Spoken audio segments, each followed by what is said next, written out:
your healing. This is his word. I am the God that healeth thee. I am the Lord, your healer. And I sent my word, and I healed your disease. I am the Lord, your healer.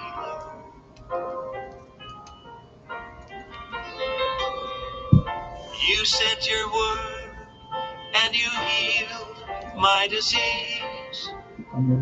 You are the Lord, my healer. Yes, you are.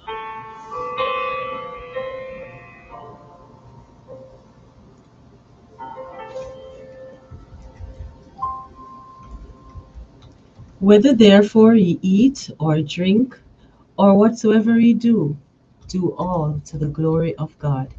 Good evening and welcome to another edition of Nature's Way here on Waves 96.3 FM. I am Debbie, your host, and I am so grateful that God has given us, the strength to be here this afternoon. God has been gracious unto us, and we have to give him thanks for all that he does on our behalf. This evening, we're going to be continuing with our discourse on reproductive women. Let me just first off the bat apologize to our listeners and viewers for last Sunday. We were not able to be here. I'm not sure if you heard um, on the Blessed Hope review that Anthony lost his mother. So last Sunday was the Thanksgiving service. So we all had to be there. So that was the reason we were not here live in studio last week. But we are grateful that God has granted us the opportunity to be here today. And, we are so grateful. I don't know if my viewers picked that up, but I'm sorry if you did. There was a big feedback a while ago. Thank you. It's not very easy on the airs, so I'm sorry about that. Okay, so we're going to be going into our discussion, but before we do so, I invite you just to bow your heads with me for a little while. Our Father which art in heaven, thank you for your grace and your mercies towards us. Thank you for all you do on our behalf. I pray, dear God, that you will touch everything in studio this afternoon and that everything will work in order and that the message will go out and that it will be useful to your listeners and viewers. Bless them and keep them in good health as we say thanks in Jesus' name. Amen. Okay, so the last time we were here, our last topic of discussion was uterine fibroids, chronic meritis, uterine bleeding, pelvic inflammatory disease, PID, and those were what we looked at the last time. We're going to be continuing our discussion today, and we're going to be looking at uterine prolapse, among other things, salpingitis and ovaritis, and endometriosis, vaginitis, ovarian insufficiency, and so on. And we will be here for the next, well, hour and some minutes, and our 45 minutes we'll be here for. So I thank you for joining on the radio and on YouTube, and I hope that you have the time to stick it out with us. Maybe you can share this information with someone you know who may be treating with these situations, or who just to share the information that they can share with a friend also. Okay, so uterine prolapse. Uterine prolapse is a feeling of fullness in the vagina, a dragging sensation or mild pain in the lower back. increased frequency of urination, difficulty urinating or defecating, a lump protruding into or even out of the vagina, leakage of urine when laughing or coughing. And it doesn't just come with age. For some women will tell you that, this happens when you're over 50, going on to 60, when they are going through menopause. So they are incontinent and they are not able to hold their urine. But it doesn't just happen in that situation, it happens in uterine prolapse as well. Okay? Prolapse of the uterus, which usually also prolapses the vagina, is a downward displacement of the uterus and or the wall of the vagina. Both are held in place by strong pelvic muscles and ligaments. Now, if they become weakened or stretched, often as a result of childbirth, and for women who have many children, this usually occurs, the displacement can also occur when women who give birth to, as I said, several children or have a difficult or prolonged labor are more likely to have a prolapse. Also, women who may have done um, myomectomy, this happens sometimes as well. It is it is after menopause that prolapse generally occurs as a result of lessened amounts of estrogen. Obesity and chronic cough, asthma, diabetes, chronic bronchitis, or straining during bowel movements, these are also other causes. Prolapse is more common in white people because of the research that was done. More white persons um, suffer from this, and the reason is not really known. Most prolapses occur before the age of 55 years old, because of the childbirth age or years. When the uterus drops too far, uh, um, a cystocele results. This is where the bladder bulges into the front wall of the vagina, or a ureterocele, a urethra that does the same, and this is what happens. So this is uterine prolapse. Now, if you suffer from any of these, if you see any of these symptoms, then this is what this could be, the condition: prolapse of the uterus or pelvic floor hernia, it is also called. So if you go to the physician and the physician say you have a pelvic floor hernia or prolapse of the uterus or a uterine prolapse, now these are the symptoms that he would or she would see to determine that you have these conditions. And of course, we are not left without the natural remedies for these conditions. And some of these conditions, the remedies are quite simple. And one of the simplest remedy is our diet. So you need to eat a nourishing diet of fruits and vegetables and whole grains and legumes and nuts. And these stay true to almost everything, because these are the things that the Lord told us to eat in Genesis 1 and verse 29. And just before I go any further, let me just remind you that we here at Nature's Way are not medical practitioners. We are researchers and we are medical missionaries, and we do the research and we share the information with you. So the materials contained in this presentation is informative in nature and is not intended to serve as diagnosis, treatment, prevention, or cure for any specific health condition, of our listeners and viewers. We give no guarantee of nor assume any liability for any outcome of the use of this information. And as we always say here at Nature's Way, we share simply because we care. You know, a lot of persons are coming down with conditions and they don't know what they are, they don't know how to treat with them. But God is so amazing that He has given us for every single situation. And if we are obedient, we will not come down with a lot of the things that come upon us.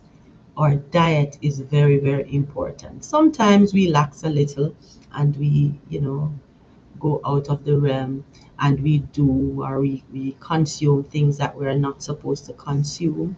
We break the laws of health, and it's not just about eating. We have to rest and we have to exercise. We have to get enough sunlight. We have to drink plenty of clean water, and we have to ensure that our lives are ordered according to the precepts of God. So, godly trust is very important. Our faith and trust and confidence in Him is also very important. Coupled with everything else, we can live a healthy life. We have the elements out there, we have outside the environmental hazards that we may inhale or we may come in contact with. But you know what? When this happens, it and our bodies are tired, we are more susceptible. When we don't get enough rest, enough sleep, when we don't do enough exercise and all of these things, when we're not eating a proper diet, our bodies break down, our immune system breaks down, and we get susceptible to these environmental hazards. And so as a result, we get sick. Yes, we get sick, but we can be up and about by the next day. We don't have to stay down, right? Because our bodies heal itself, and all we have to do to continue to do the things that God tells us to do. So we are to eat the fruits and the vegetables and the whole grains and the legumes and nuts and so on. And fruits are very important. If you go a week without fruits or without any type of fiber in our bodies, we find that we get backed up and we get lethargic and feeling bloated and all of that. So we have to make sure that right throughout the week we have a balanced diet, a nutritious diet, and we are to put the things in our body that God tells us to put in our body. All right, we need fiber in our body as well. So we need to include fiber in our body, and enough fiber. We are to ensure that our bodies are filled with the vitamins that we need, vitamin C's and bioflavonoids and calcium and magnesium and all of these things, because what they do, they provide the needed minerals to strengthen our uterine support. And for women, it is very important. Men too, because we know that, as we looked at earlier on this program, that your urinary tract is very, very sensitive, and it is important that we strengthen that area because we don't want to pick up any infections and all of that, which can further lead to further complications in our body. All right. Or in coupled with these diet, nourishing diet, we need to also exercise, and we can do some pelvic exercise, and they call these Kegel or Kegel exercises. All right, and you can do this in any position, sitting, standing, or lying down. But the exercises that strengthen the floor muscles can help treat a mild prolapse and prevent urinary incontinence. Now, as I said, these are called Kegel exercises, and you can do them in any position. You can do them as often as you can, at least once an hour throughout the day. just to get your muscles strengthened, your pelvic floor muscles strengthened. So to identify the proper muscle, imagine that you are, this is how you're going to do the exercise. So imagine that you are urinating. Come with me for a while. Imagine that you are urinating and you have to stop suddenly. So that is what you're going to do. So you imagine you're urinating and you stop suddenly. You can do it while you're urinating and exercise the pelvic floor muscles as well. And that's the best time to do it, because it you are actually doing it and you're actually strengthening your muscle, and then you can help to treat with incontinence as a result. All right, so sometimes you have to go to the bathroom, you didn't get to go right away and it's coming on you. You are able now, because this of the strength of your pelvic floor muscles, you are able to stop the the urination from coming down, the urine from coming down. So you are able to control the incontinence. All right. So you're going to do this. Imagine that you're urinating, or do it while you're urinating and you stop suddenly.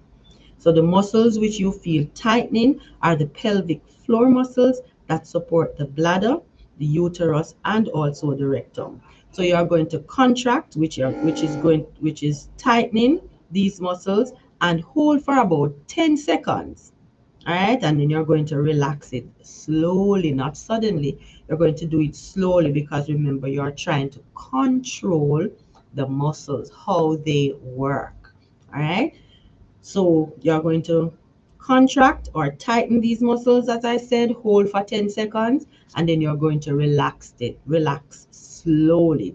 And then you can repeat this about 5 to 10 times, or as often as you can. And remember, you don't have to wait until you're urinating to do it. You can do it outside of that. All right. And also, rubbing wild yam cream on the pelvic area is also good, because it helps to strengthen the supporting tissues. All right, so you can do that. And my word of encouragement to you is how thankful we can be for the enabling grace of Christ, which alone can give us the victory over sin. And a lot of times, and in a lot of cases, you know, one of the things that causes the diseases on us is sin. We disobey God's word, disobedience and sin, and disobedience is sin. So we don't want to do that, because we will cause all these calamities to come upon us. So God, we are thankful that God is so gracious unto us and so merciful unto us, that He still gives us the remedies for these things when they come upon us. What a merciful God we serve. He is our Father, and He loves us with an everlasting love. And even though we have strayed and we have deviated from the path that He has set out for us, He still looks out for us. He still has our backs. All right? So God has our backs.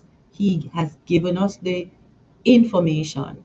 And this is why, as I always say, nature's way was conceptualized, because God saw the need. And it's not just for you, it's for us as well. The team who, come up with these things, and sometimes God just puts it in our way to share these information with others. And it has been a blessing to some, and to many, I should say. And I hope that it is a blessing to you this afternoon. God is so gracious, God is so merciful, and we need to give Him thanks for all that He has done for us. You see, He has given us the blueprint, but we have deviated from the blueprint. But yet, He still loves us, and He still cares for us, and He still gives us the information on how to get back healthy.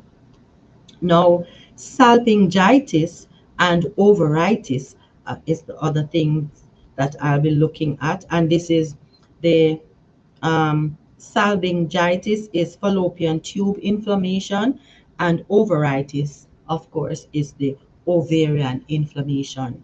So the symptoms include tenderness of one or both of the fallopian tubes, and in severe cases, there is pelvic pain, usually felt on both tubes, vaginal discharge, swelling, fever, possible abscesses will also occur. Peritonitis may later occur as well. Peritonitis is inflammation of um, the peritoneum, which is the membranous coat that lines the abdominal cavity. So you see other things coming out of the fallopian tube inflammation and the ovarian inflammation. So these are other things that you can look for, other symptoms you can look for. And if you treat with any of these, then you need to consult your physician so that a diagnosis can be done, and then you will know exactly what it is you have to treat with or treating with. So salpingitis is inflammation of the fallopian tubes, as we said, and ovaritis is the inflammation of the ovaries. Now, ovaritis may involve the substance of the organ or its surface. This may be acute or chronic. Now, these technical words are defined because it is easy to confuse ovaritis and ophoritis. So let me give you the spelling because they are two different things.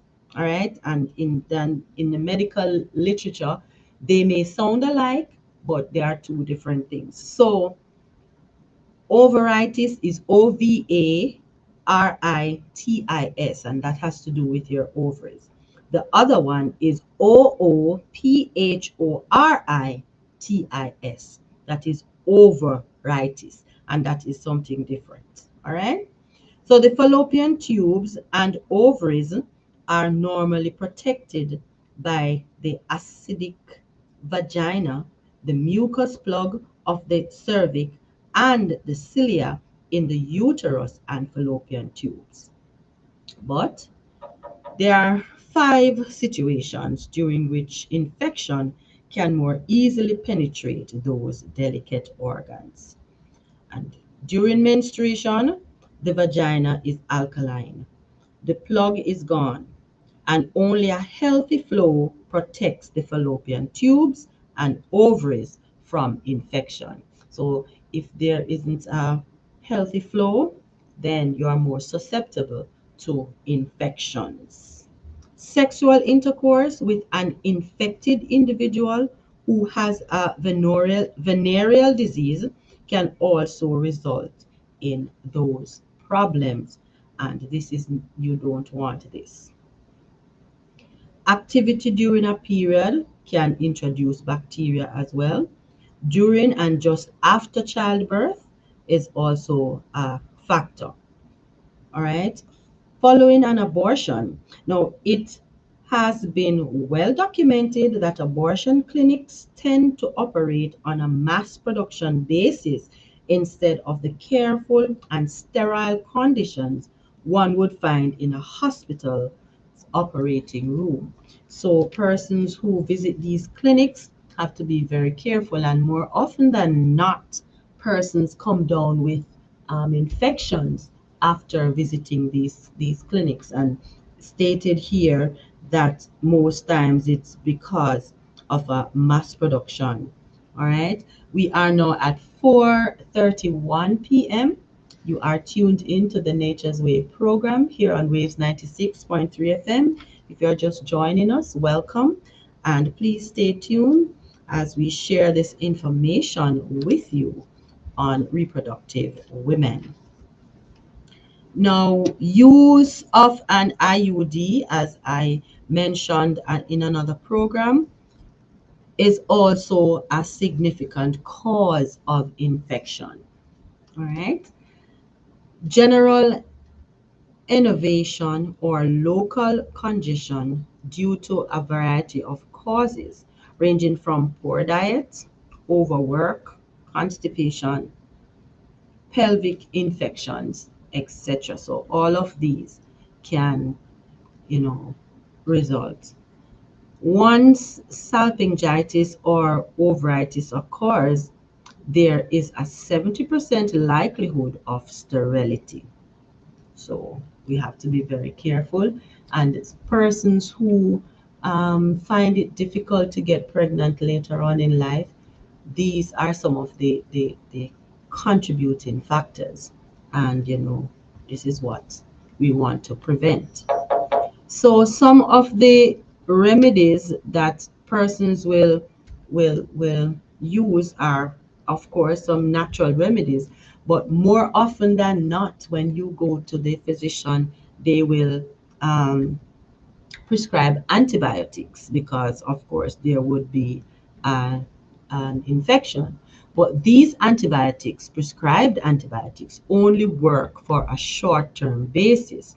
All right, frequently, a chronic case of salpingitis follows.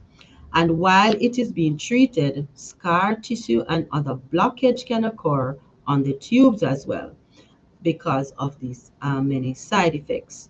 Whether or not antibiotics are used, it is highly recommended that natural methods be used. The objective is to clear up the infection as soon as possible to prevent possible sterility. Now, a vegetable juice fasting is for a time can also be used, followed by a raw fruits and all raw fruits and salads. Follow this with nourishing vegetarian protein diets. Vitamins A can also be used in the form of beta carotene, carrot juice, and green and yellow vegetables. So, your fruits and your vegetables are very important. Your vitamin C is also very important, vitamin E, and also zinc. These are especially needed, and make sure you consume a diet that is high in these vitamins and minerals. Now, the fast will need to be continued until all acute symptoms are gone. So it is not a one-off thing. And remember, I often share with you that when you're using the natural remedies, it's not today and you are all right tomorrow. It's a process. It takes a little time to work because what these natural remedies do, they go to the root of the problem. They don't suppress the problem, and it takes a while to do that. So it is a process. So we have to approach it prayerfully, and we have to make sure that we stick with it. All right, there's this little word that I love to use is stick to itiveness. So we need to stick with it and make sure that you are treating the problem and not just the symptom, because with the over the counter remedies, they really treat the symptoms, right? So we have to know what the root cause is so that we can treat with the root cause so that you don't have this thing reoccurring. All right, so you don't want to do that. You want to make sure that you treat with the situation. And there are times when we have to change some things in order for in order to prevent reoccurrence. All right, so these fasts, you need to continue them until all the acute symptoms are gone. And if a chronic infection has already started, then you may have to use an alternate the fast with the nourishing food. So you do them both. So you do the fast this week or a few days, and then you do the food. All right. So you may go on the vegetable juice fast when you on the some days you don't eat any hard food. You go on a juice fast to flush your system, and then you may resume eating your nutritious vegetarian meal or plant-based meal. Use hot and cold contrast sitz baths to remove pelvic congestion and infection. And you're going to do this 3 to 4 times a day. The alternate hot and cold bath pumps healing blood throughout the affected area because you want the blood to flow and you want to eliminate the infection and inflammation. Alternate 2 to 3 times hot and 2 to 3 minutes. 2 to 3 minutes hot and 2 to 3 minutes ice cold compresses directly over the painful pelvic area. Helpful herbs include echinacea, golden seal, black cohosh, black haw, and bearberry.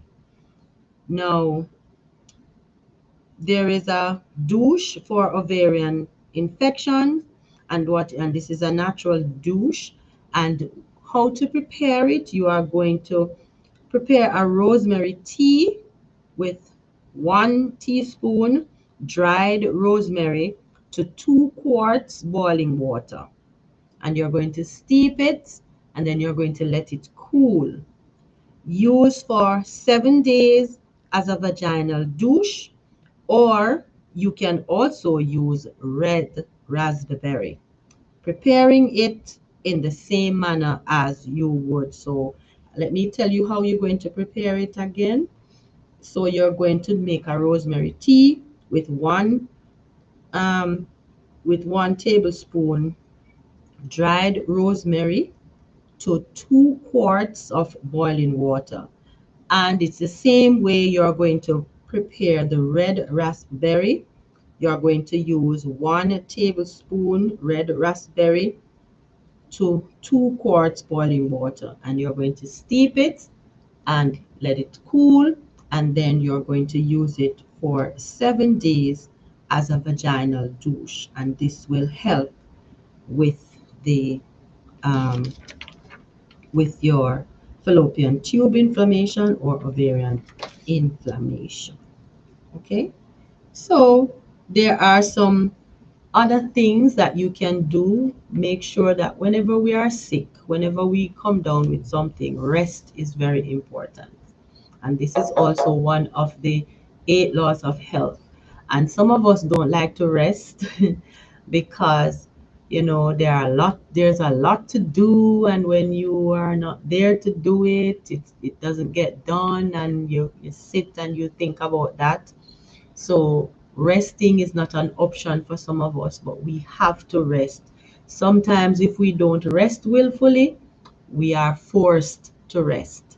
All right, so we have to get that in, make sure we get our rest in bed, and make sure we avoid eating the things that promote inflammation, and drink clean water, fresh juices or fruits and or vegetables.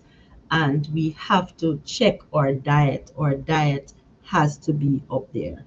All right. There are some basic applications that you can also do. You can do hot vaginal irrigation. You can do this twice daily. And also you can also do pelvic massage, right? And you can take these hot and cold baths, as I said, and make sure you have a nourishing and blood building diet. All right. So these are the things that you want to do. And we don't want to compound the problem. We want our system to be clean. So this is why the douches and the baths are suggested, and the vegetable juice fasting is suggested too.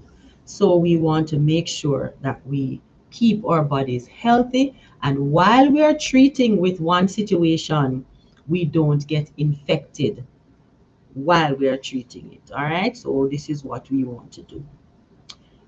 We belong to God.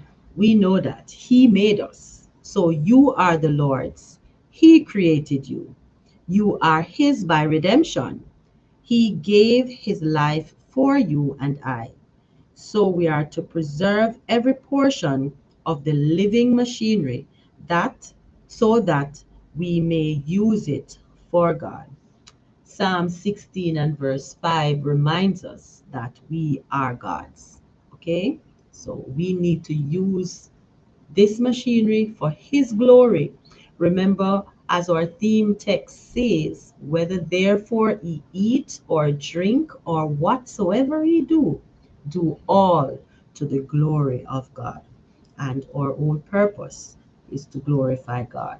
So we are his, and we want to remain his by being obedient to his words, because if he says in his word, if you love me, keep my commandments. The other thing we're going to be looking at this afternoon is endometriosis, and this is an ovarian cyst. And a lot of persons come down with this condition, and a lot of persons have done surgeries, and a lot of persons have, you know, have overcome the pain and all of that.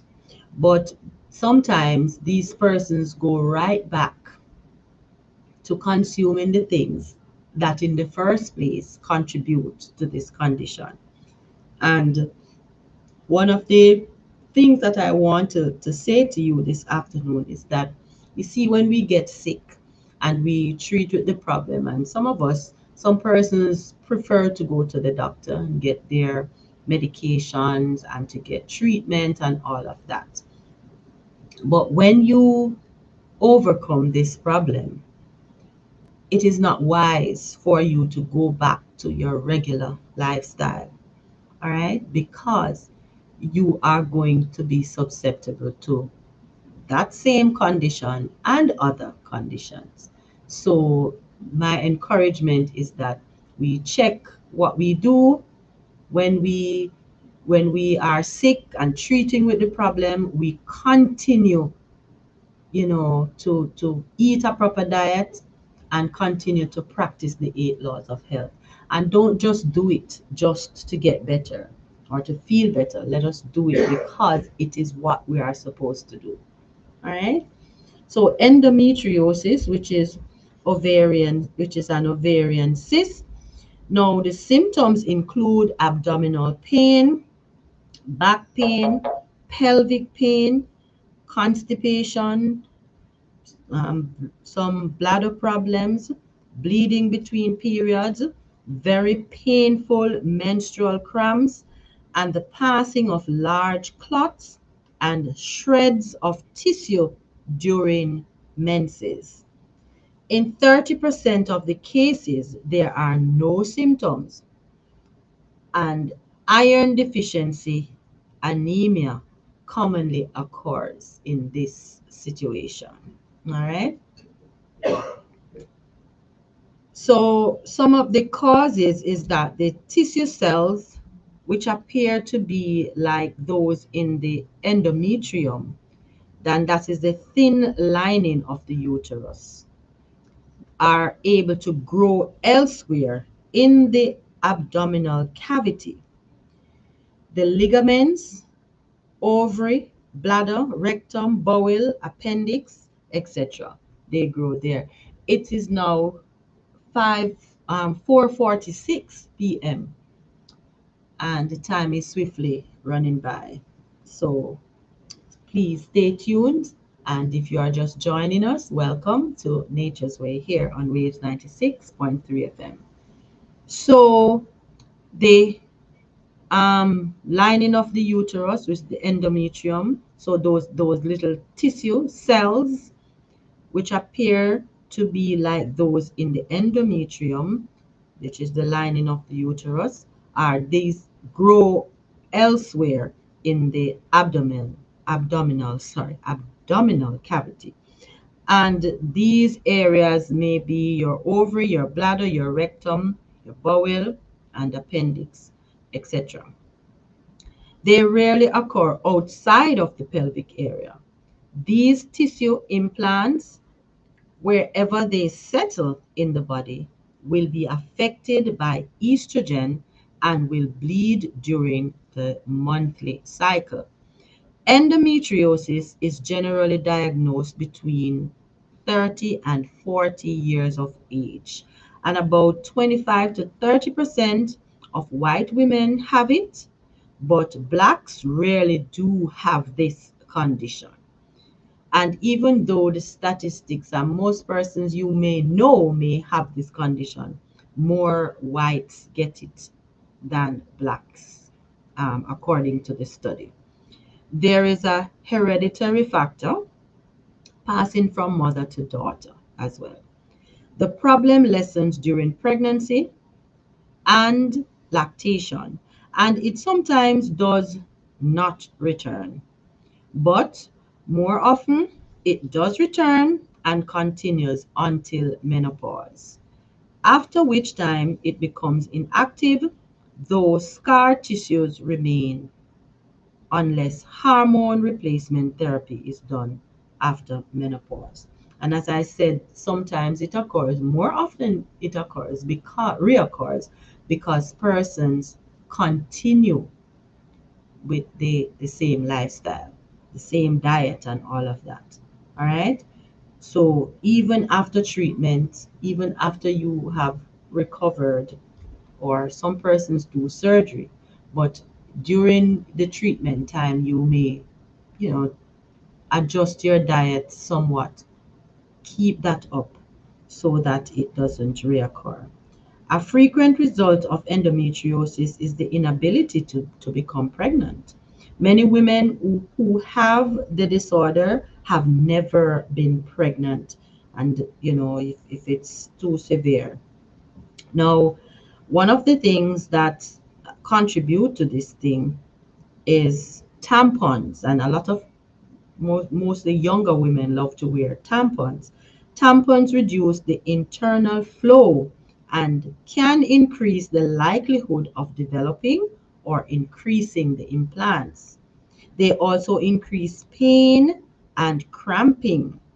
All right. A hysterectomy will not solve the problem if implants have been occurred or have occurred elsewhere in the pelvic region. When internal fetal monitors are placed in an expectant mother, the changes of later developing endometriosis are increased threefold. Avoiding sexual activity during menstruation reduces the risk of developing this disorder as well. And of course, we have to treat with this situation again with our diet. So the diet must also be improved, and this is so important. A simple, nourishing diet of fruits, vegetables, whole grain, legumes, and nuts, and or vitamins and minerals strengthens the body. Eat much raw food. It is high in fiber.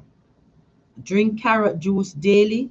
Flaxseed oil, at least 2 teaspoons daily, should be in our diet, and this should be the only oil source when treating with this condition. It helps. The persons will tell you that, oh, I continue with my diet and what have you, but then later on in life, it may reoccur and you may develop other complications. And the consuming the natural diet, nutritious diet, and using the oil that prevent buildup and clogging of your arteries and so on, this can really help. All right. Vitamin B, vitamin C, vitamin E, calcium, magnesium, and potassium, these can help a great deal. Now, do not use caffeine products, for this aggravates the pain. A diet that is high in sugar and white flour products contributes to endometriosis. You see that? So that is why the diet is very important. If you're diet is high in sugar and white flour products. This contributes to endometriosis. Eliminate foods containing hormones and antibiotics. These upset the natural balance in the body and can also lead to endometriosis. And such foods include meat and dairy products, of course, including eggs, because some person will say they don't consume dairy products and they do consume egg. Egg is also a dairy product. All right. So hot and cold zit baths can also help to reduce congestion, and another help is a hot foot bath, and you can do this for 30 minutes until the water is cold, or you can add warm water to make up for the time, because after a while, the water gets cold, so you just add some more water, warm water, to make up for the minutes, at least 30 minutes. So you can also do hot fomentations to the lower abdomen. This is also helpful, and it is reported when this is done faithfully, there frequently is complete remission. So you need to, do that. An ice bag or hot water bottle or heating pad, this may be placed on the lower abdomen or on the back as well to help. And some other helps include fast. You can fast for 3 days on distilled water or fresh fruit and vegetable juices. And you can do this each month before the anticipated beginning of the menstrual period. Helpful herbs include black cohosh, and black cohosh help to balance the hormones. Echinacea and golden seal, these help to eliminate infections. Also, cayenne pepper is good too. Cayenne helps to stop the bleeding, and burdock root cleanses the blood. So you can use these so you will get free of infections. These eliminate infections, they help to balance the hormones, and they also help to cleanse the blood.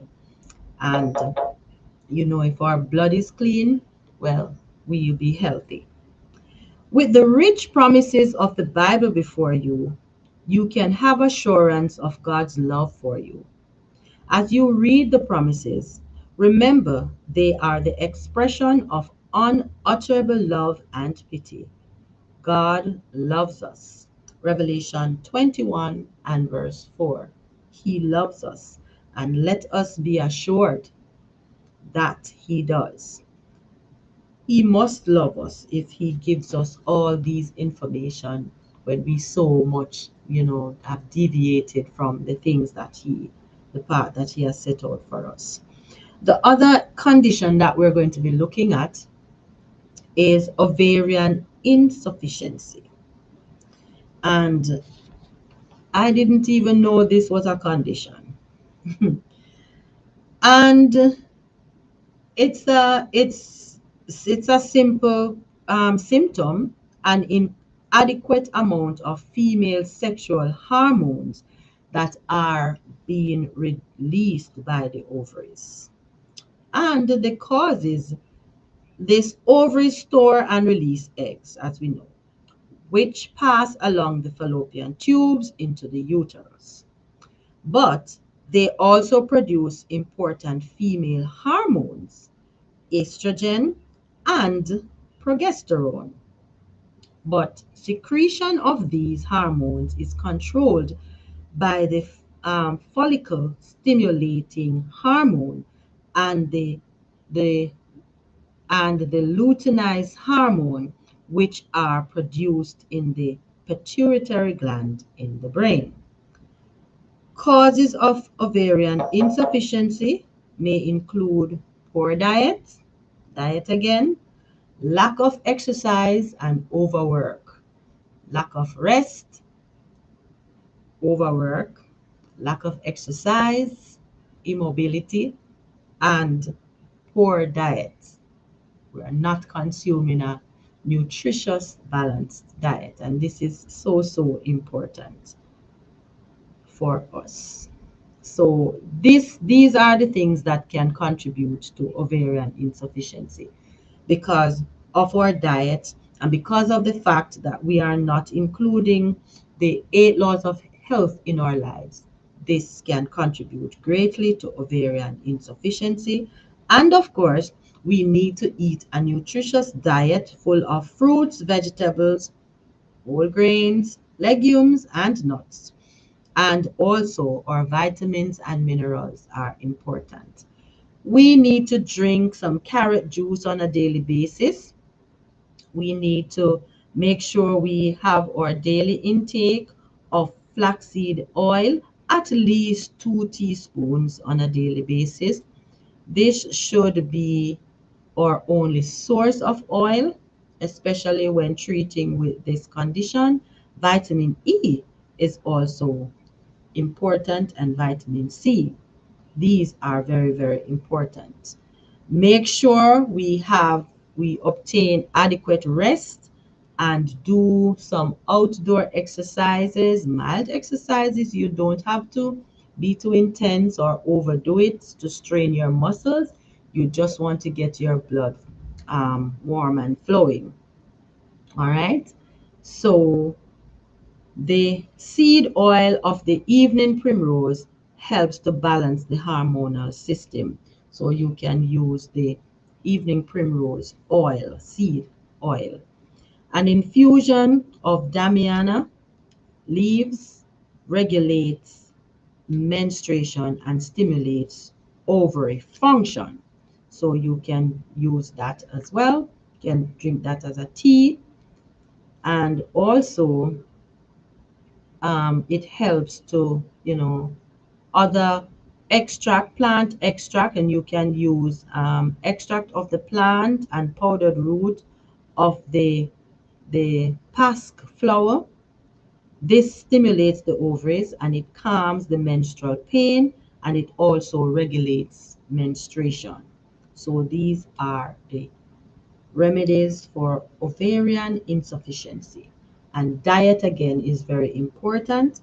We need to make sure we consume a nutritious diet that is that contains fruits, vegetables, whole grains, legumes, nuts, and make sure we get in our vitamins and our minerals as well. Has to be balanced. All right?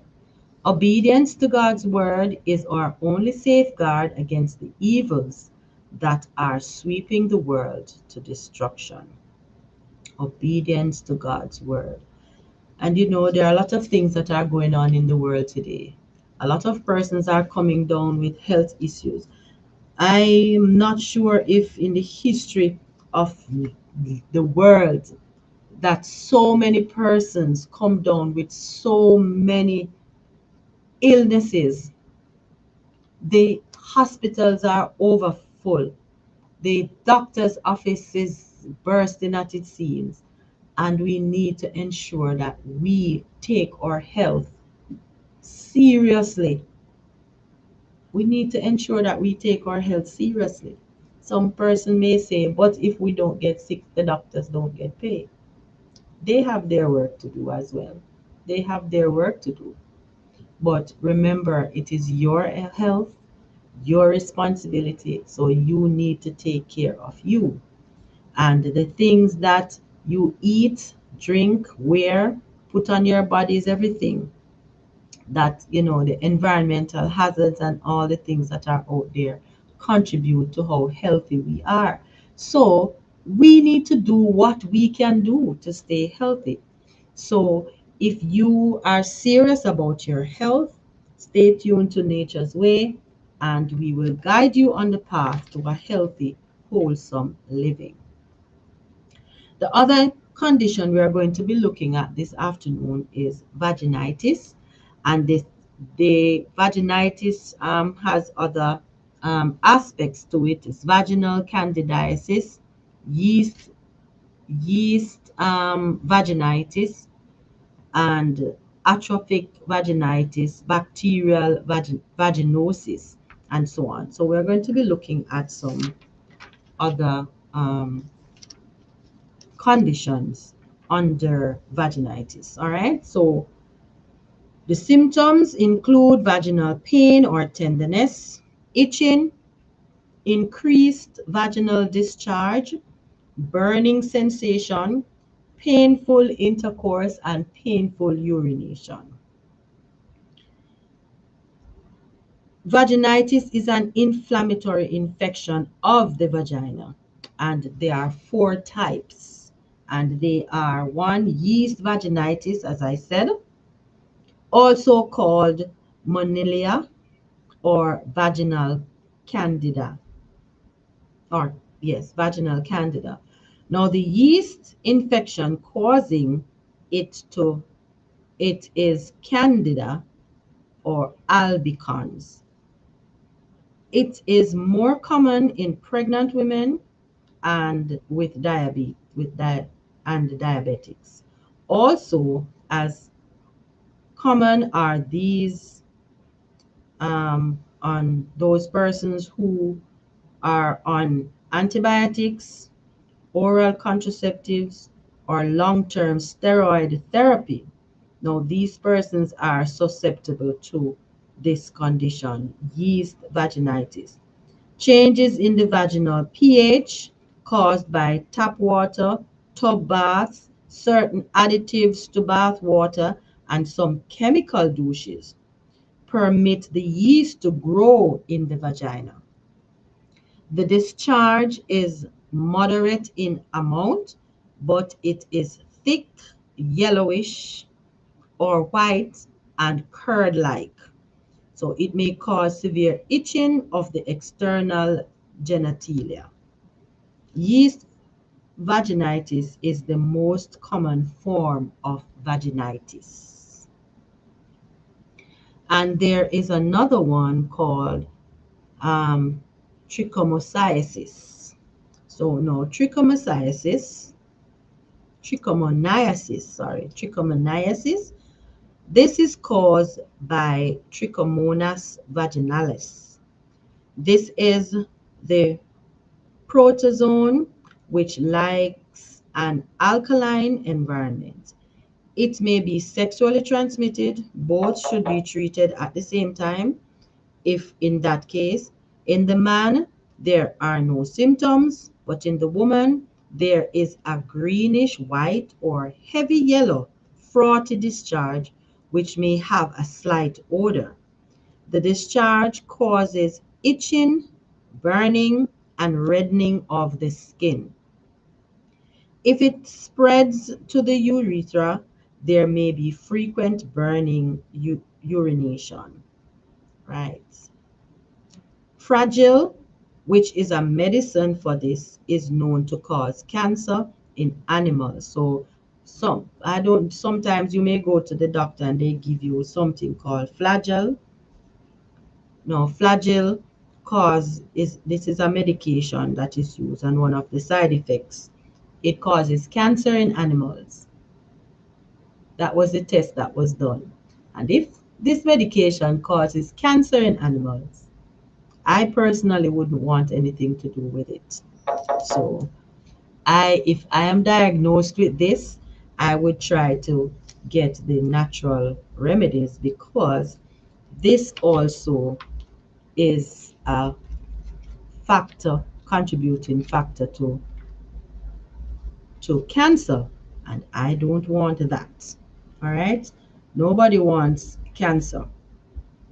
All right, so for this, the symptoms of the trichomoniasis, some women have no symptoms, but if they occur, they may include provos, yellow, frothy, and offensive smelling discharge from the vagina. Also, there is painful inflammation, itching, and soreness of the vulva, that is the skin around the vagina, burning sensation when urinating, discomfort during intercourse. Men may also have symptoms, but not likely If present, they may include discomfort when urinating and discharge from the penis. So this is an infection caused by um, trichom- Trichomonas vaginalis, as I said, and in women, it can cause other infections. There is also inflammation in and around the vulva, and which this may lead to cystitis. Also in men, it causes a mild infection in the urethra, the tube from the bladder to the outside of the body. All right. Unprotected sex is the primary cause, but an infected woman who is pregnant may transmit the infection to the baby during childbirth. So you see, this is very, very, very serious. So you want to check that out. Bacterial vaginosis is the most common infectious cause of vaginitis, being twice as common as candidiasis. Now, the predominant vaginal Lactobacillus flora is replaced by anaerobic bacteria that produces a fishy vaginal discharge, especially noticeable during intercourse. And the fourth one is atrophic vaginitis. This occurs in postmenopausal women and those whose ovaries have been surgically removed. Adhesions form and there is a high susceptibility to infection. Symptoms include itching or burning, painful intercourse, and a thin watery discharge that is sometimes tinged with blood. Vaginitis may have one or more of the following causes, and they are bacterial or fungal infection, intestinal worms, vitamin D deficiency, congestion of the pelvic organs, gonorrhea, chemical irritation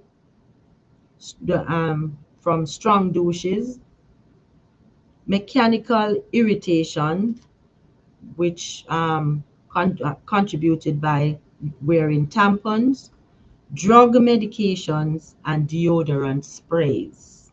So all these things contribute to vaginitis. There are some other contributing factors as well, and they include tight and non-porous clothing,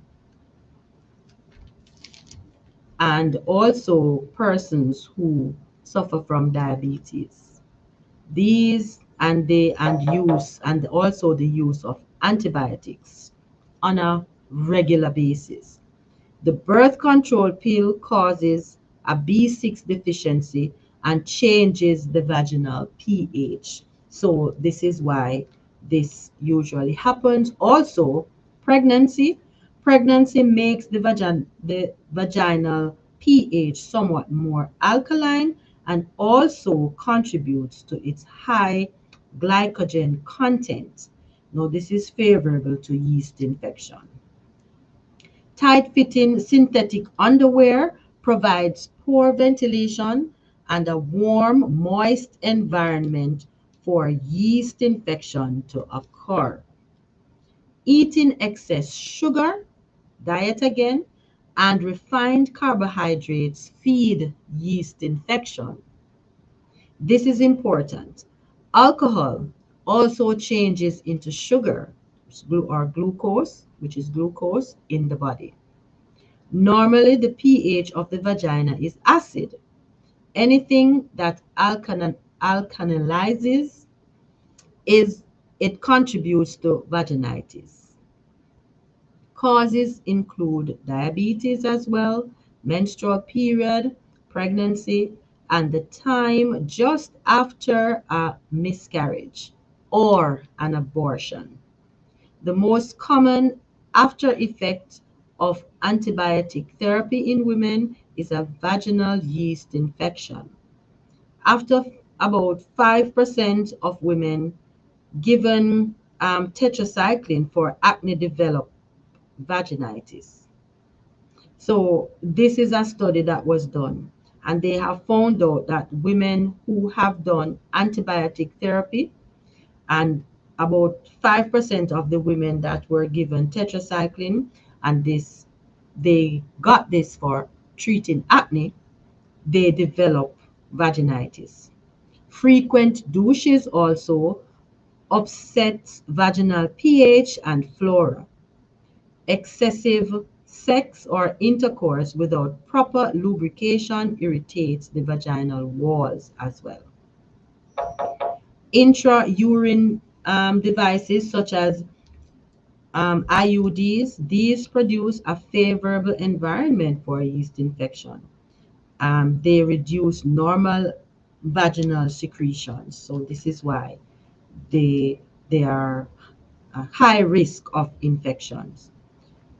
Four primary factors are antibiotics, oral contraceptives, diabetes, and pregnancy. These are the four major primary contributing factors to vaginitis. If you have chronic or persistent vaginitis, you may have diabetes, so it may be related. If you have reoccurring vaginitis, you may be getting it from your partner.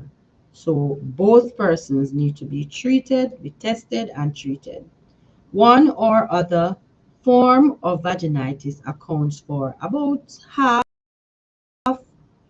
of or about half of all um, gynecologic visits, or the gynecologist. You may visit your gynecologist, and these may be the reasons for frequent visits to your gynecologist.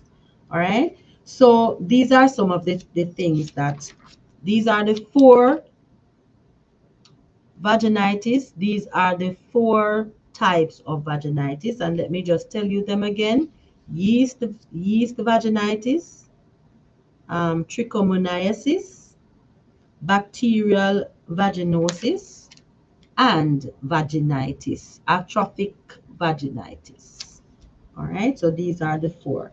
And of course, they are natural remedies that we can take, and the most important and frequent and the best is the diet. So you need to make sure that your diet is a nutritious diet of fruits, vegetables, whole grains, legumes, nuts, and your vitamins and minerals.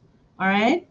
And you can use douches, but your douches have to be natural. And remember, I shared with you two of the natural douches that you can use to treat with these infections. All right. Now, some of the herbs you can use are aloe vera. This is helpful for the infections, including yeast infections especially, and it can be taken internally or it can also be used as a douche.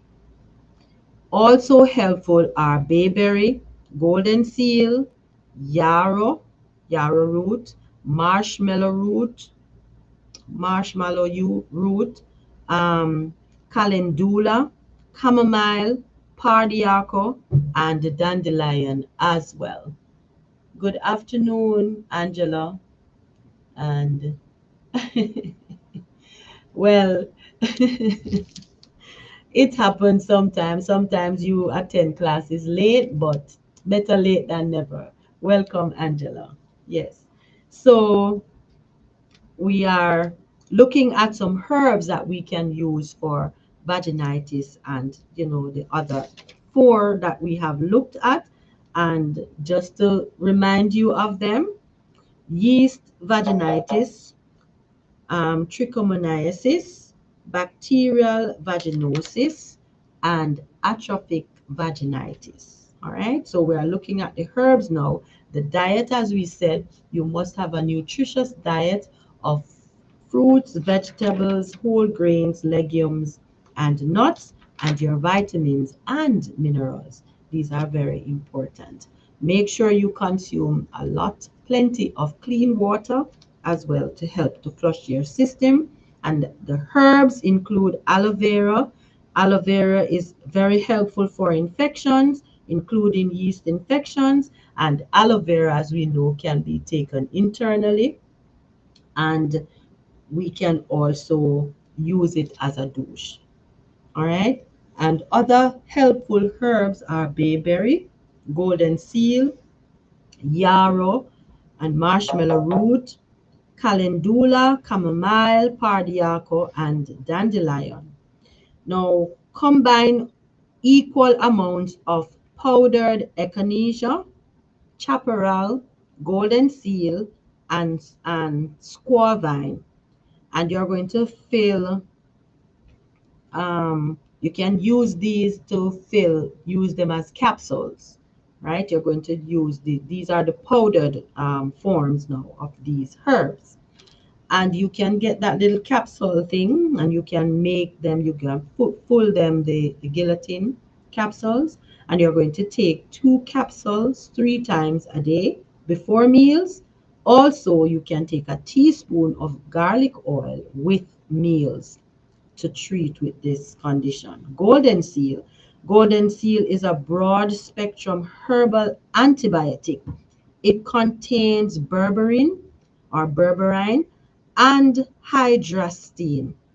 These compounds treat the trichomonal form of vaginitis, which is caused by an amobia.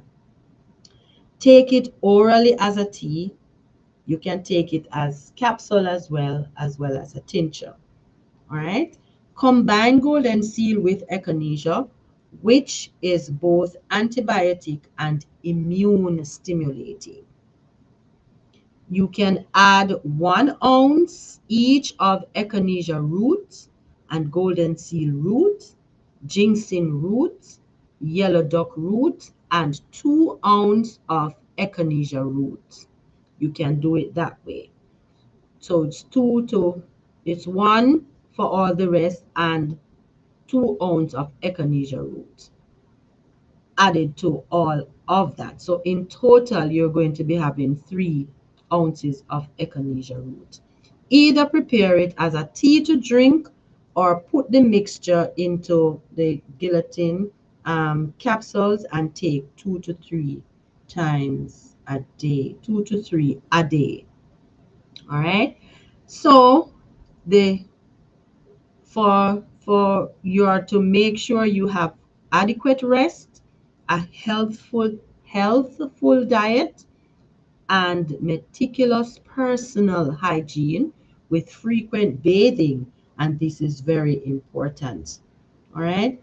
Now, according to the New England Journal of Medicine, vegetarian women eliminate 2 to 3 times more estrogen in their feces than non vegetarians.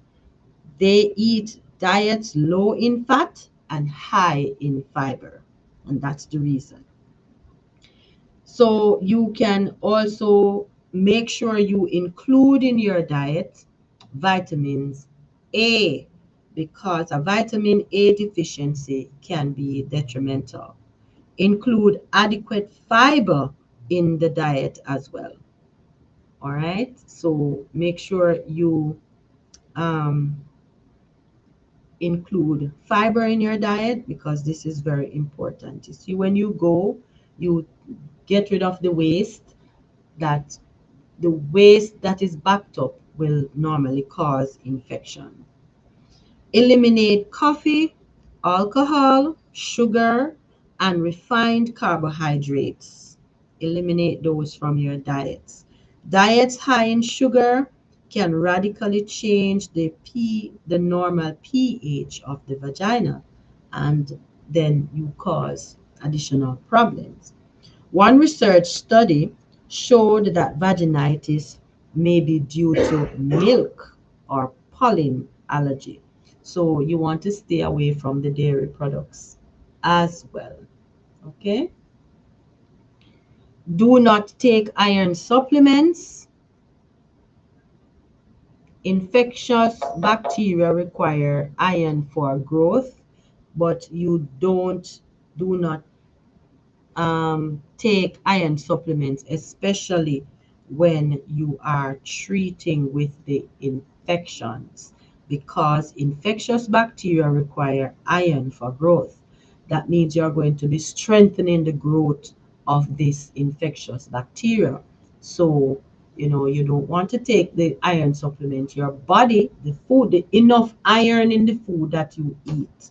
So when you take the supplements, um, your body cannot use up all this iron at once. So you are going to feed these infectious bacteria, and then you will cause them to grow even more rapidly. And you are trying to treat with it, but then you are wondering what is happening. So you are feeding it as well. So, you know, you don't want to do that. And there are some other things that we can do. You can make sure you can take some other precautions, which include dry thoroughly after your daily bath. You can make sure you dry properly. Do not dust with cornstarch. People use that for some to keep cool. This encourages yeast growth. All right. So you don't want to do that. Alternate cotton tampons with sanitary napkins to prevent natural vaginal flushing. Because remember now, the tampons prevent your natural flow to get rid of all the bacteria out.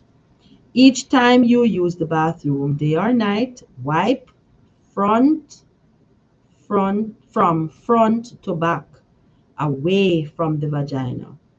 While on the toilet, you can pour a full cup of hot or cold, not lukewarm water through the pubic hair and let it run over the vaginal area. Um, blot dry, so you blot dry with tissue. This will eliminate many cases of vaginitis accompanied by itching.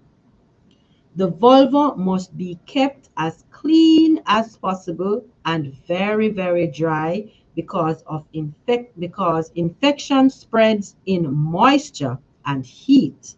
So dry well after a shower or a bath. All right? And make sure you thoroughly clean your body and those areas. Avoid avoid wearing cotton underpants. Oh, sorry, wear cotton underpants rather than close meshed synthetic or silk. So we are to avoid wearing those close meshed synthetic or silk underpants. Candida survives normal laundering. To kill the yeast spores, to kill the yeast spores deposited on panties, either boil them, soak in bleach for 24 hours, or press with a hot iron. Avoid pantyhose, girdles, or synthetic pants or panties during this time. Tight fitting clothing increases moisture retention. Wear cotton clothing, cool, something that is cool. Change from bathing suits soon after swimming. Clothing that comes in contact with your vulva must be washed between each wearing. Avoid chemical deodorant sprays, colored toilet paper, harsh soaps, or detergents. Do not use commercial sexual lubricants. Avoid feminine hygiene sprays or bubble baths.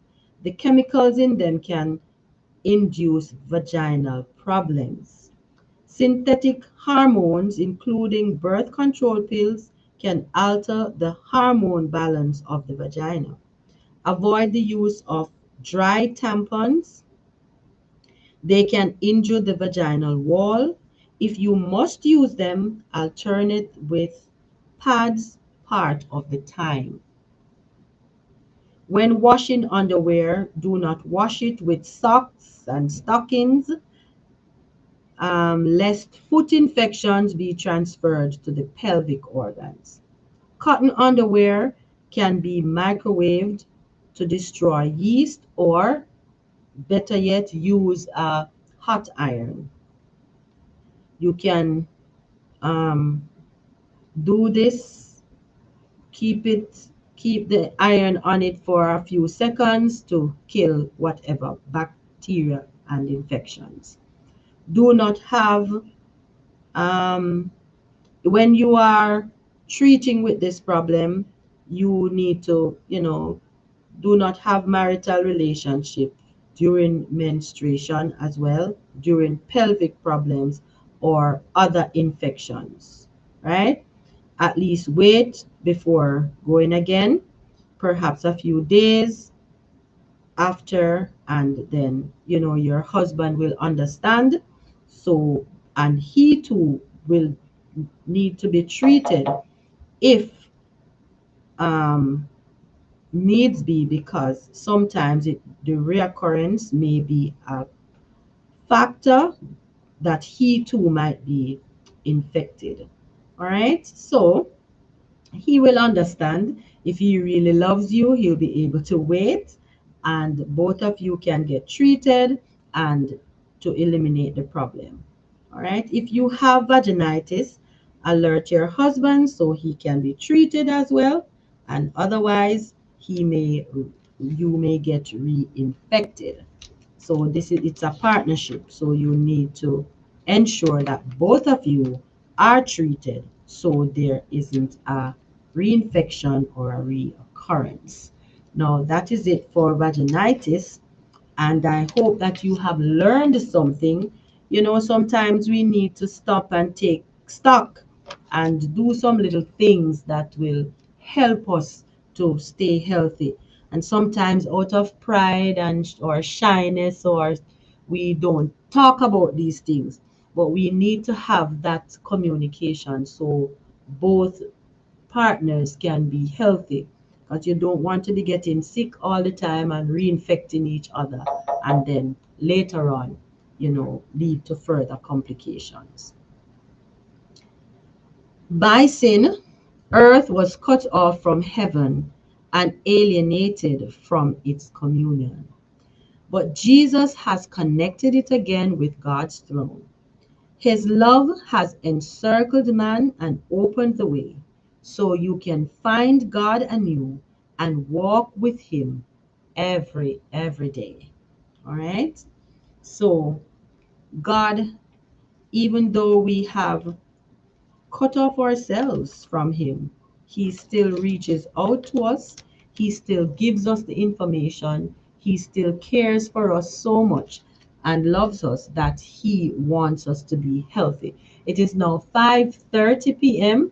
You are tuned into the Nature's Way program here on Waves 96.3 FM.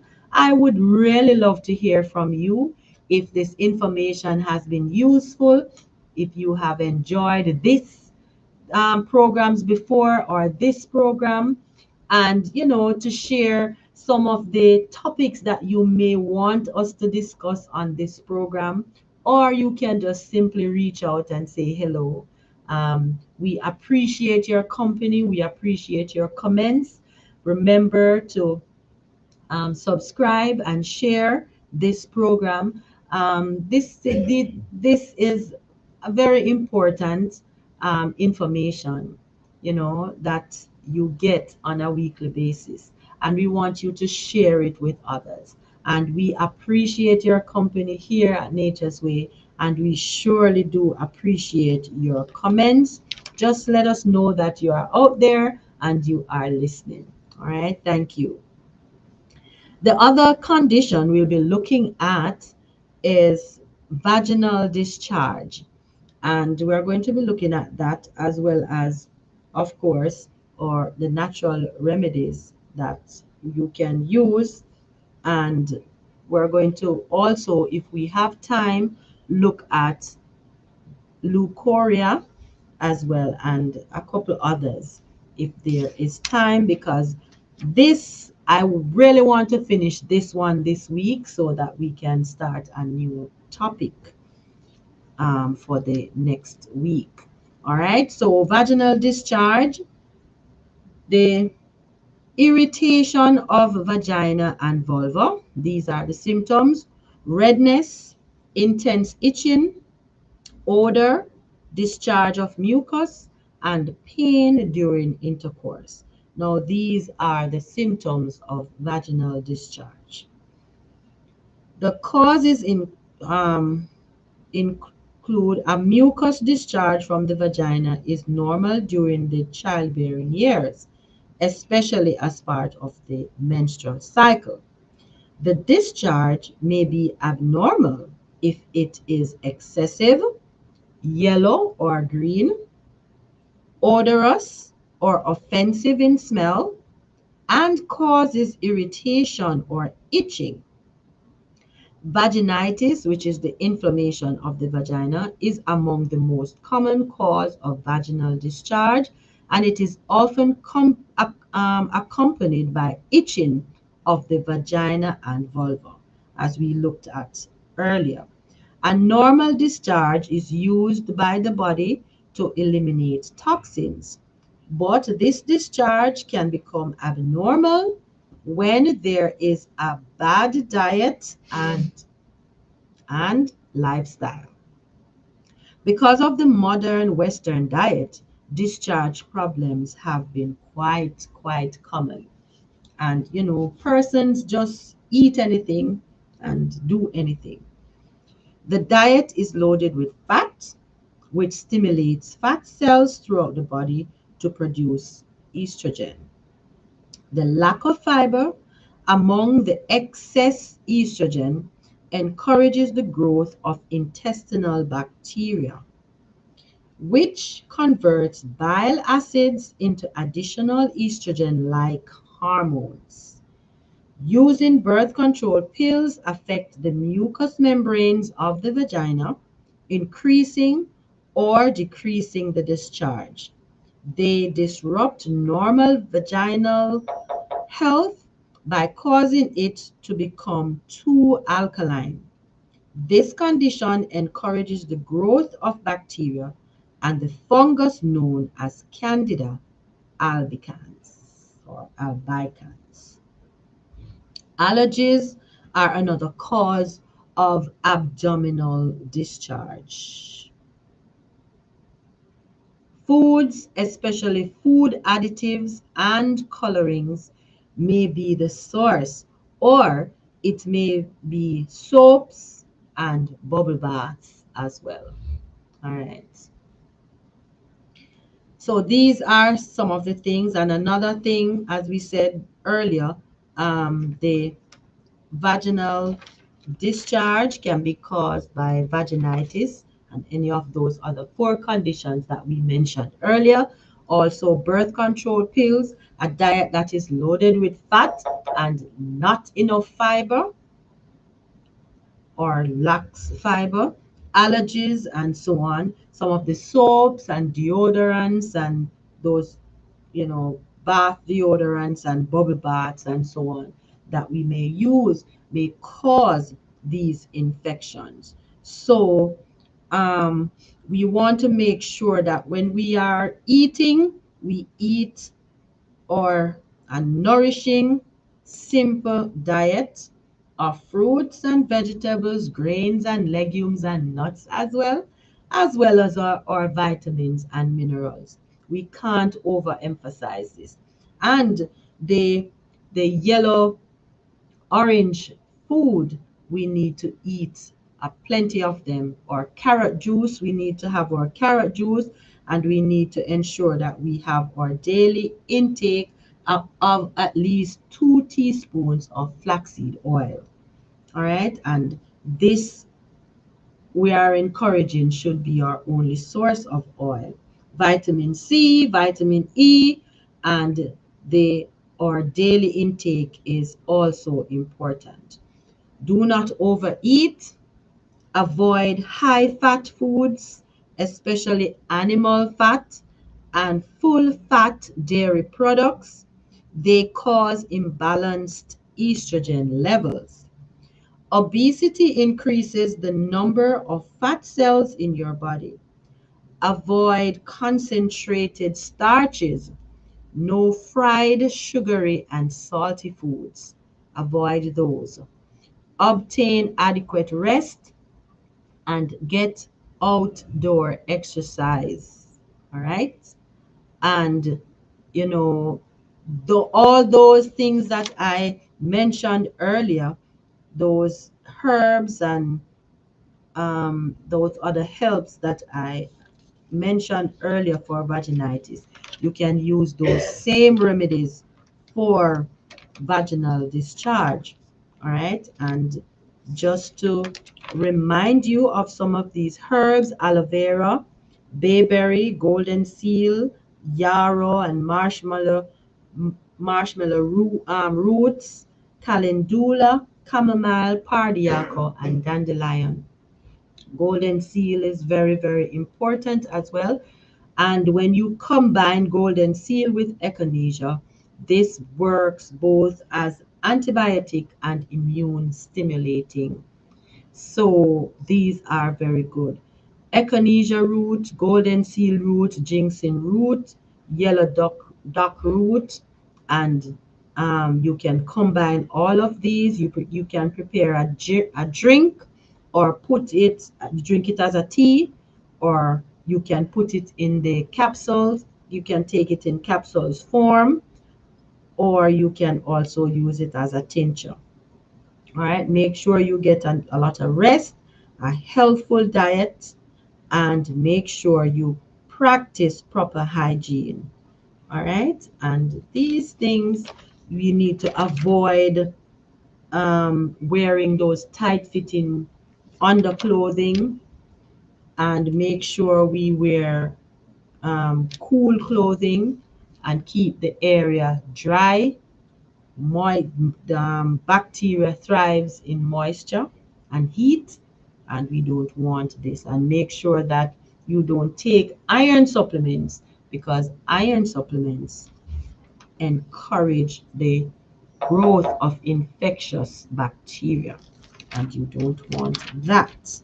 Okay, so we are to remember all of these things so that you can write them down, so that you can remember and practice these things, so that, and I want you to get something, listeners and viewers. The diet is very, very important. Our diet is important.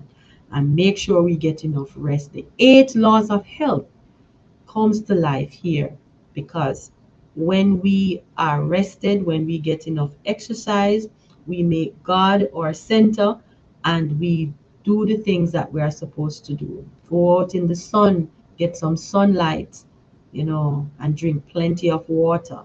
We can make sure that we have a proper diet, nutritious diet. Nutrition is very, very important.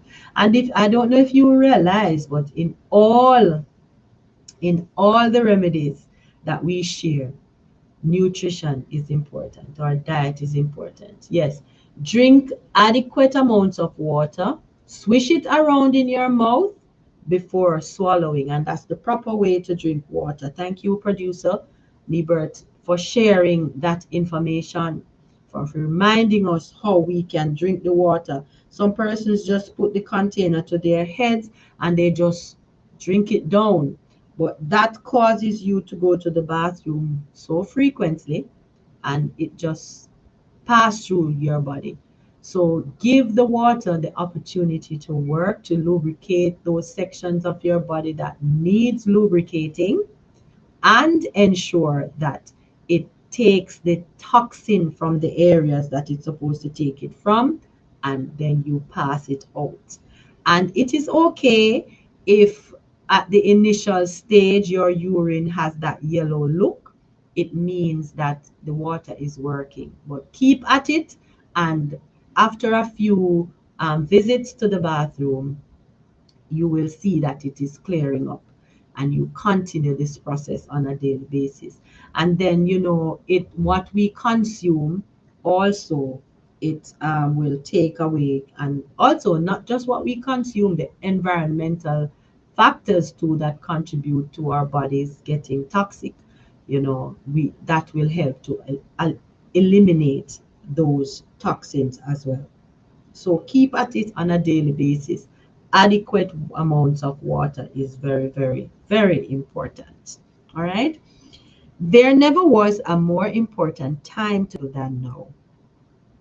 Deceptive influences are on every side. We need the protection of God's angels every single day. Do nothing that will separate us from Christ. Do nothing that will separate you from Christ. And he has said in his words, whether therefore ye eat or drink or whatsoever ye do, do all to the glory of God. So if we do this, we will not separate ourselves from him. All right, so let us be obedient to his words, and let us study the Bible on a daily basis, and let us look at the things that are happening, compare them to what is said in the Bible, to God's word, and you can see exactly where we are. Jesus is coming soon, and that is an understatement, by the way. Let me retract that. His coming is imminent. It is not even um, at the door. The door is ajar, and he's coming through the door right now. So let us put our houses in order, so to speak. Let us surrender our lives to him. Let us be obedient to him, so that when he comes, we can hail him as our Savior and King, whom we have long waited for, and not be running to the rocks and the mountains and ask them to fall on us. Okay? So we have to make our wrongs right and make Christ the center of our lives. Now, leukorrhea is another condition that I want us to look at briefly. And leukorrhea is a thick, whitish vaginal discharge. Related symptoms may include burning and itching of the vulva. Leukorrhea is a non-specific vaginal discharge that contains mucus and white blood cells. Sometimes it is tinged with blood. The amount of discharge increases when estrogen levels are heightened. If blood is present, a more serious disorder may be indicated, so you need to check that out. It is often a symptom of vaginal infection. Infective causes include Candida, trichom, Trichomonas vaginalis, as we looked at earlier, vaginitis, and chlamydia, Haemophilus vaginitis, streptococcus, or Neisseria gonorrhea. All right. And when vaginal tampons are used incorrectly, this also occurs. All right.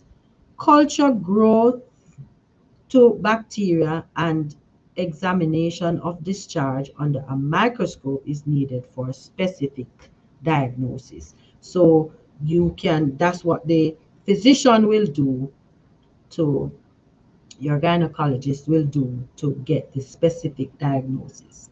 So other causes may include a vitamin B complex deficiency, excessive douching, the use of antibiotics or oral contraceptive IUDs, or intestinal worms. A hormonal imbalance due to poor diet or eating animal fat can be another cause as well. So you see why our diet is very important. Leukorrhea frequently occurs where there is diabetes or pregnancy. And pregnancy, a lot of your risk. of getting infections is heightened during pregnancy. So this is why during pregnancy and otherwise all the time we are to make sure we practice proper hygiene. Okay? And that is the situation with leukorrhea. And of course, the ineffective cause should be determined and then treated. All right. So, of course, we are cautioned again to wear white cotton underwear so air can circulate freely and keep the area clean and dry. To restore natural vaginal flora, you can douche with 6 to 8 acidophilus capsules or plant yogurt, or sorry, plain yogurt. Also, douche with fresh garlic juice and water. These are natural douches, and you can look up natural douches and you can find an array of them. Pardiaco tea is a natural antibiotic, so you need to drink at least 3 cups daily to help to treat with leukorrhea. Use an injection of the distilled extract of witch hazel in warm water as a warm infusion. So you can also mix equal parts of parsley roots, uva ursi as well, burdock root as well, and parsley root. So you mix all of these together and you can use 1 ounce per pint of water. Alternately, you can take 2 capsules of equal parts of echinacea, golden seal, and myrrh. Every 2 hours, alternately take one, then the other, of 2 herbal compounds. And the herbal compounds that I'm going to be sharing with you are shepherd's purse and blind nettle. So mix equal parts shepherd's purse and blind nettle.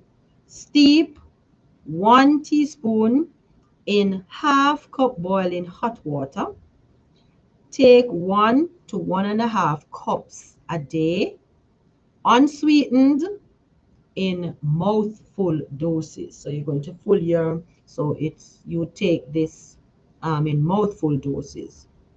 So you fill your mouth and swallow, fill your mouth again and swallow. So it's 1 to 1.5 cups until it is finished. All right. The other one is each day use a douche made of white oak bark tea or bayberry bark tea. So it's white oak bark or bayberry bark, and you can use these as teas. Now, there are several other herbal douches which are effective. You can use a decoction of walnut leaves and or fruit green rind, myrtle berries and leaves, pomegranate flowers and the bark, bistorte rhizome, ratanibart, great burnet, blind nettle, yellow willow, and of course golden seal. You can use all of these to help to treat with leukorrhea. All right, and you can use those natural douches as well. And I'm just going to run along because we may have time to do 2 others so we can finish up this topic this afternoon. Yes, Niebert, thank you. Shepherd's purse and seed on the leaf can also be used. Yes, these are other herbs, and some of the herbs I may speak of, we may not have them here in our backyard. They may be in somebody else's backyard that is listening at another geographic location. But those that we know and are used to, we can use those shepherd's purse, seed on the leaf, pomegranate, and we can also use golden seal. and white oak and bayberry and shepherd's spur. So we can use those. Those are some of them may be here, but are of different names. All right. Let the peace of God reign in your soul. Then you will have strength to bear all suffering, and you will rejoice that you have grace to endure. God can give you help that no one else can. All we have to do is ask. All right, so toxic shock syndrome is what I'm going to be looking at next. And the toxic shock syndrome, TSS, the symptoms include there's a sudden onset of the condition, and you may have diarrhea, vomiting, headache, confusion, skin rash, and a sore throat.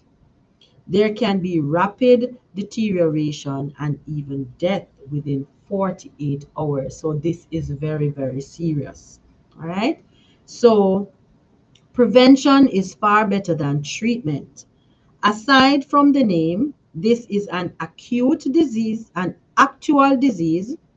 Circumstances have permitted, um, this word is staphylococcus, into the system, producing exotoxins faster than the body defenses can eliminate them. Young women between ages 13 to 32 years of age contract 85% of this disease. In their case, the cause is usually the improper use of vaginal tampons. You see, this thing is not safe enough. A single one is kept in place more than 4 hours.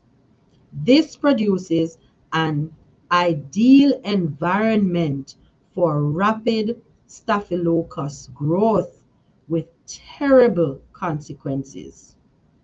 Another cause is tight fitting clothes or synthetic or silk undergarments, which do not permit air to circulate to the vagina. A less frequent cause is food poisoning, but it can also contribute, and this is food poisoning caused by poor food handling. Right? So we have to be careful what we consume, we have to be careful what we wear, we have to be careful what we use.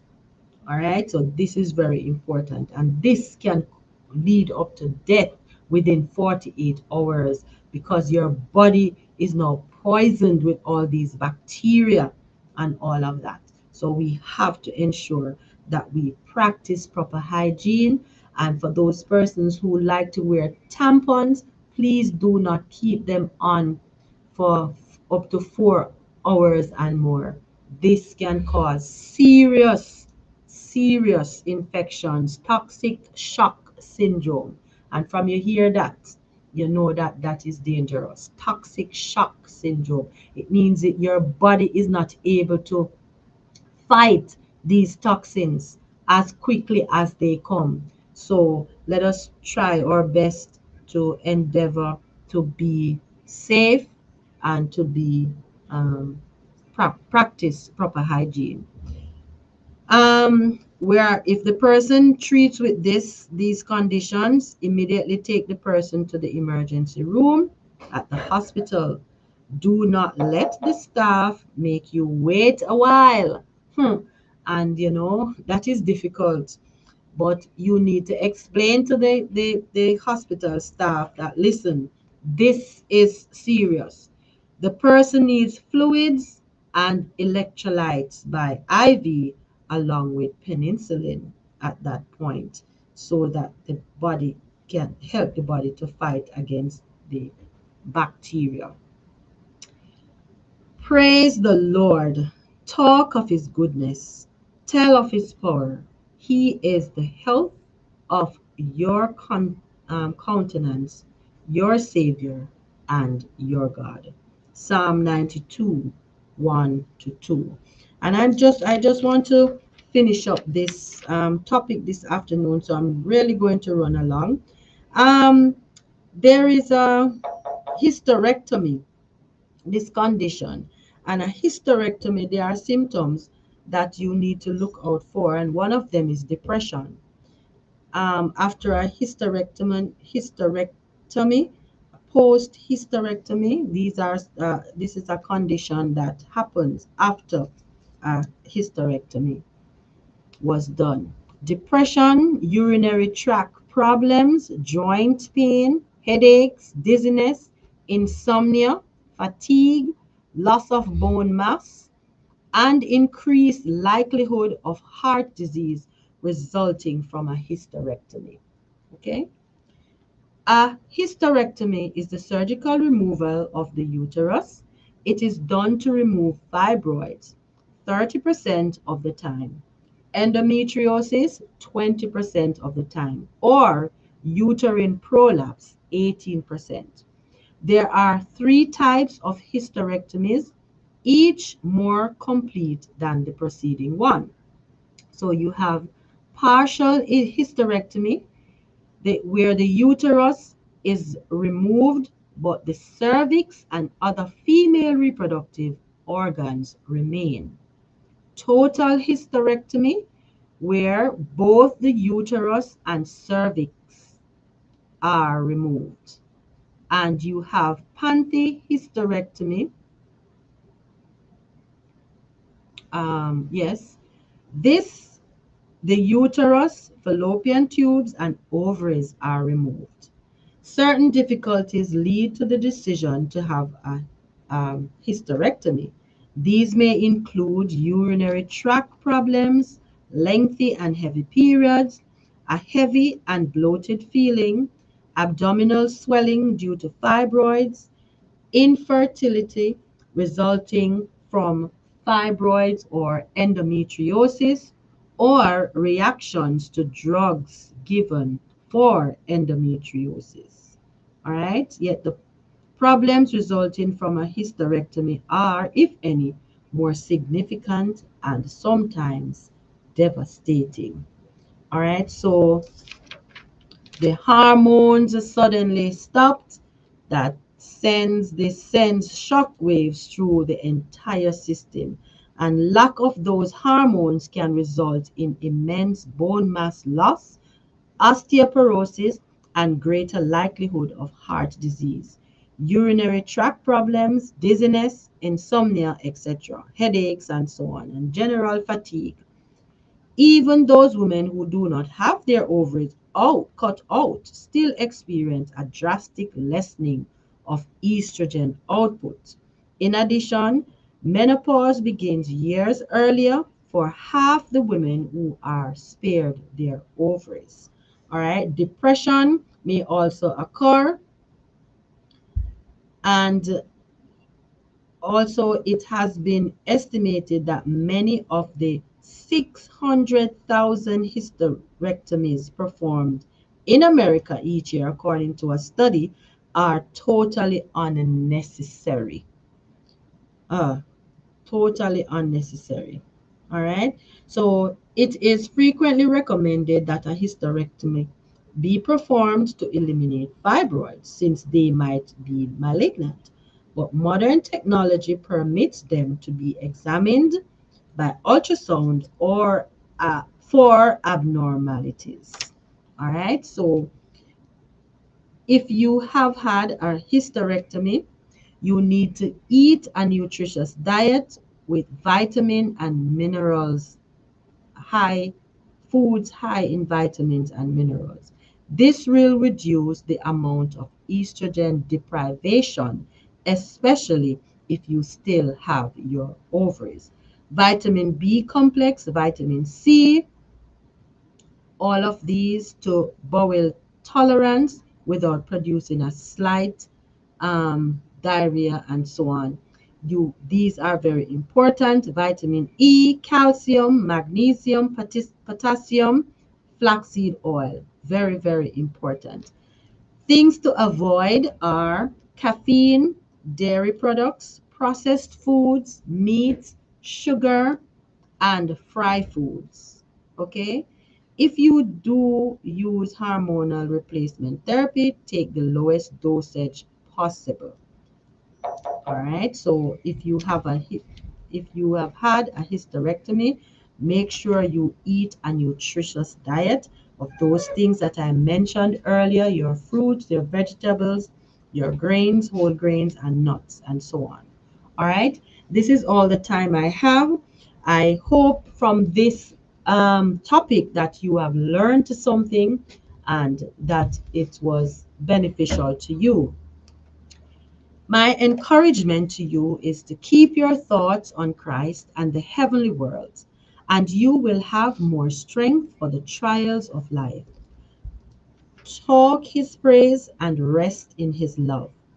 Now, the Lord of peace himself give you peace always by all means.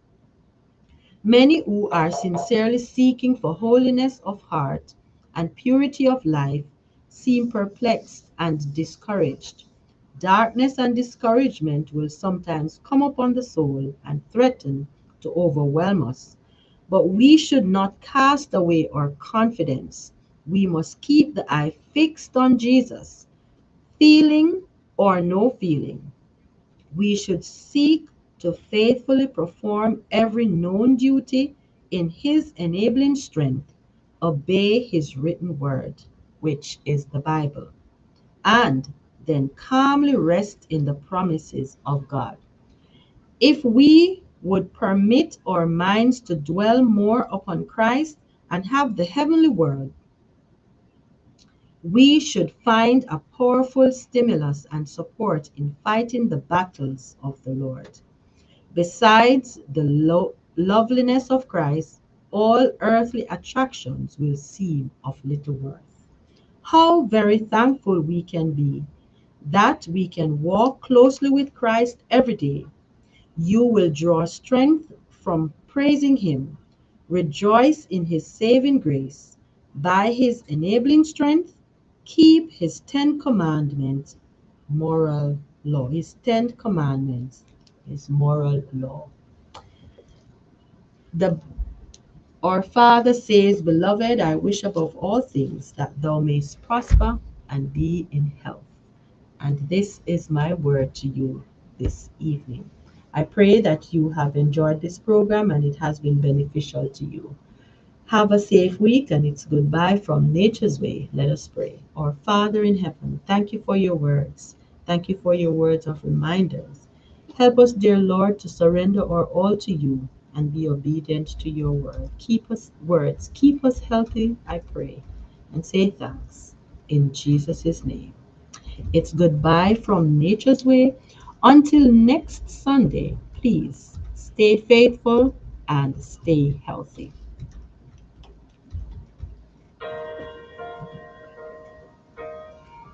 I am the God that healeth thee. I am the Lord, your healer.